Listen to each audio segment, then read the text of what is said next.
अच्छा, क्या आपको पता है दुनिया में सिर्फ मैगी ऐसी चीज है जो सॉलिड से लिक्विड और लिक्विड से वापस 2 मिनट में सॉलिड होने का दावा करती है। और इन 2 मिनट में मैं वेदांत सक्सेना वध की आवाज के माध्यम से आपको फटाफट से बता देता हूं कि दिया कुमारी जी द्वारा पेश किए गए राजस्थान बजट 2024 पर कोटा के बीजेपी और कांग्रेस नेताओं का क्या कहना है। दोस्तों, कोटा शहर के भाजपा जिला अध्यक्ष राकेश जैन जी ने केंद्रीय बजट की सराहना करते हुए इसे विकसित भारत देश की दिशा में एक महत्वपूर्ण कदम बताया है। वहीं दूसरी ओर कोटा के पूर्व विधायक और कांग्रेस के लोकसभा प्रत्याशी श्री प्रहलाद गुंजल जी ने वित्त मंत्री निर्मला सीतारमण द्वारा पेश किए गए आम बजट को बेहद निराशाजनक और जन विरोधी बताया है। राकेश जैन ने बजट के विभिन्न पहलुओं पर प्रकाश डालते हुए कहा कि इंफ्रास्ट्रक्चर सेक्टर को इस बजट में विशेष महत्व दिया गया है। पर अगर वहीं दूसरी ओर देखा जाए तो प्रहलाद गुंजल जी का कहना है कि यह बजट केवल सरकार को बचाए रखने पर केंद्रित था और इसमें बिहार और आंध्र प्रदेश को तो लाभ मिला, लेकिन राजस्थान को केवल निराशा हाथ लगी।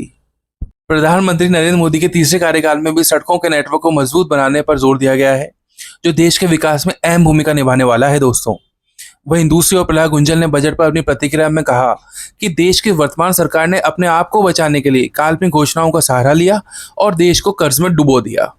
राकेश जैन ने बताया कि शहरी और ग्रामीण क्षेत्रों में 3 करोड़ आवास बनाने का लक्ष्य रखा गया है, जिससे मध्यम वर्ग को राहत मिलने वाली है। दोस्तों, वहीं दूसरी ओर प्रहलाद गुंजल का मानना है कि मोदी सरकार के कार्यकाल में कर्ज 220% तक बढ़ चुका है।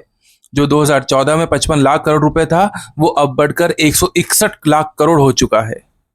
वहीं राकेश जैन ने बताया कि मुद्रा लोन की सीमा को 10 लाख से बढ़ाकर 20 लाख किया गया है, जो युवाओं के उद्यमशीलता प्रयासों को प्रोत्साहित करेगा। वहीं प्रहलाद गुंजल ने आरोप लगाया कि बजट में युवाओं, किसानों, गरीबों और मजदूर वर्ग के लिए कोई ठोस योजना ही नहीं है।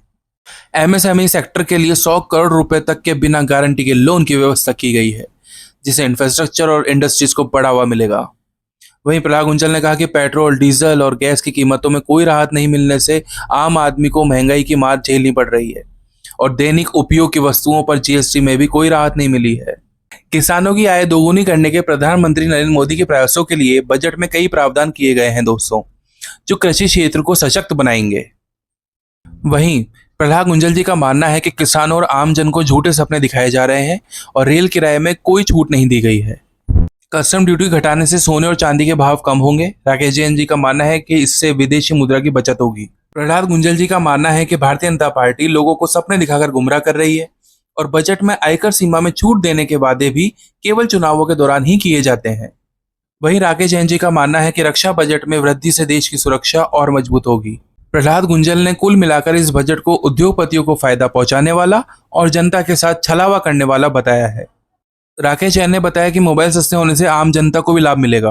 वहीं प्रहलाद गुंजल जी का मानना है कि इस बजट में शिक्षित बेरोजगारों और आम जनता के लिए कोई वास्तविक योजना नहीं है जो उन्हें गरीबी रेखा से ऊपर उठाने में मदद करे।